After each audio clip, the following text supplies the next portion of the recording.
one of the biggest things that I found that helped me was the camaraderie with my partner and my fellow officers in our unit. That helped me significantly get through some of the issues that I had post-shooting.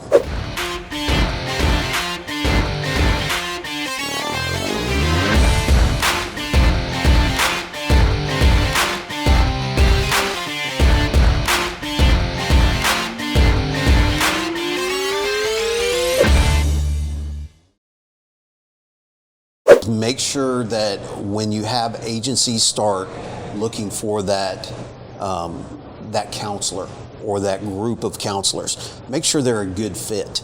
Because in my personal experience, it took several tries to get the right person to be able to talk to me.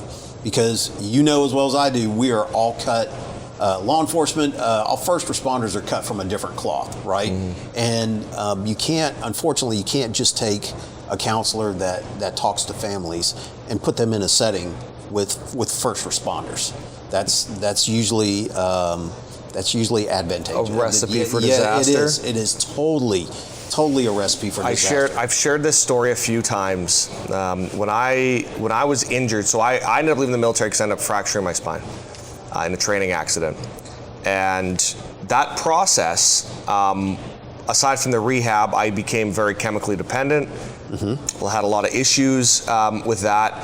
And part of the program was, having to go and speak with counselors. But every counselor I'd go and speak with, not one of them had ever worn a uniform. Right. Not one of them had ever gone through the training. No one knew where I was coming from. So I'm sitting there and I'm trying to explain feelings and thoughts and experiences, and I'm looking at them and they're looking at me like, okay, I don't know what you're talking about. Right. And it's like so disheartening because you're like, I'm opening up to you to share what's going so that you can help me, and I have a feeling that you have no effing clue what I'm talking about. And so as soon as that happens, I check out. You got it.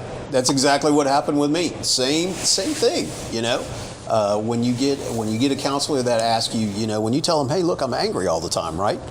I'm angry, just angry all the time. And they ask you, hey, what do you think your trigger is? Well, maybe it's the hole in my face. Maybe it's the trach in my throat. Maybe it's that my eye won't shut and I've got a gold weight in my eye to keep my eyelid closed because the nerve endings are shot. When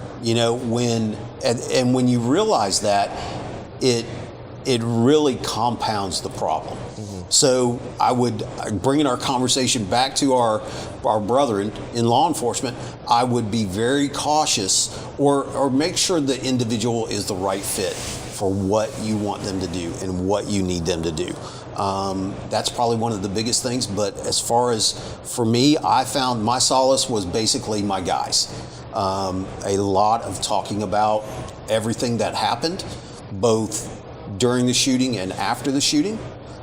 Because obviously, as you can imagine, there was a lot of things that kind of over about a span of a couple of years, it took a while for me to get back to a point where I was functional at a year. I was able to do the job at a year, but probably another year to get back to some semblance of where I was at before the shooting. So those are the real big things that if we could take away from the conversation today is, these guys have got to have an outlet to talk with people, whether it be a partner, whether it be a significant other, whether it be a counselor.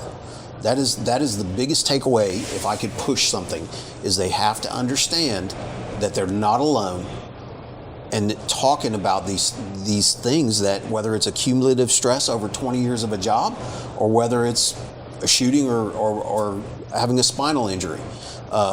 These are things that need to be worked out. And you're not going to work them out by compartmentalizing and holding them in. Thanks for watching this clip of the Tactical Breakdown Podcast.